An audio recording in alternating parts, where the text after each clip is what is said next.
We're going to start fixing the color of these images the way that I actually go about fixing the colors of images. First place I go is I go here and I go to curves. Now there's a button for auto right here, but I want to be perfectly honest with you. In CS6, they changed the auto options and now they made it much, much worse. So the default auto option is, well, decent, creates some weirdo contrasty Photoshoppy look, which I generally try to avoid. If you go up here to this drop down box, there's an option for auto options. And instead of using enhance brightness and contrast, go to enhance per channel contrast. And that's the one that you want to be using. Got it? Press OK. So I'll show you that again in the next one. And then just kind of increase this up here maybe, decrease this down here. If you get it a little bit of an S-curve, you might be able to increase the contrast a little bit more. And so we had it go from this to this. Let's go to the next image. And we're going to go, no, not this. We already learned that in the last video. So let's go to the image that I actually want us to go to, this one. So this is where we're trying to get to, and this is where we're currently at.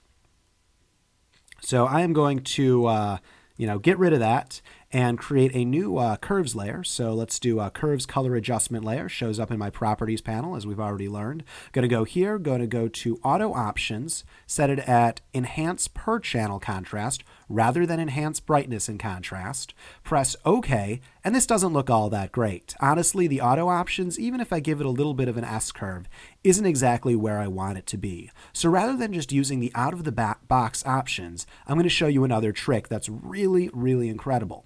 Inside of curves, there's 3 eyedroppers located right here. One for setting the white point, one for setting the black point, and one for setting the midpoint. Remember when I told you that the 3 main things to care about when color correcting an image is the white point, the black point, and the midpoint? I hope you do. It was like 3 minutes ago in tutorial world space. Well, this is how to do that really, really simply.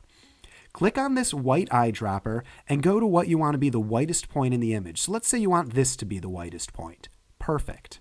Go to the black eyedropper and say maybe you want this to be the blackest point in the image. Clicked it wrong? Not a big deal. Click on another area until you're happy. That looks pretty good. Then go to this middle eyedropper and go to where you think is a neutral gray. So maybe this is a neutral gray. Maybe this is a neutral gray. I kind of like the look of that second one right there. And in just 3 clicks, setting a white point, a black point, and a midpoint, we have colors that went from this to this. Pretty cool. All right, let me show you another image.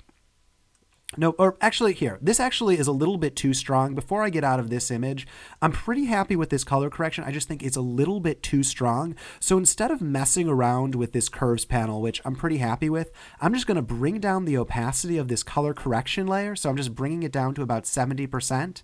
And now I'm that much more happy with it. Thank you, UbrayJ02 for that image. Don't save. All right, so let's do it again here. I'm going to get rid of the already having corrected it. Go to curves. You'll notice that I use curves for basically every single image. Press on auto. If you see this line changing, that means that it's the lousy version of the auto. So go into this little box, go to auto options, enhance per channel contrast, press OK, and we have it going from this to this. And let me actually show you the difference between these 2 versions of auto.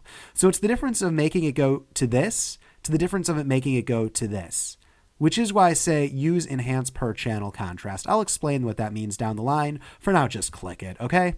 So that's looking pretty good. Maybe I want to make this a little bit brighter just by moving this up, maybe a little bit darker by moving it down. So in just 2 clicks, we had it go from this to this. All right, next one, let's do it.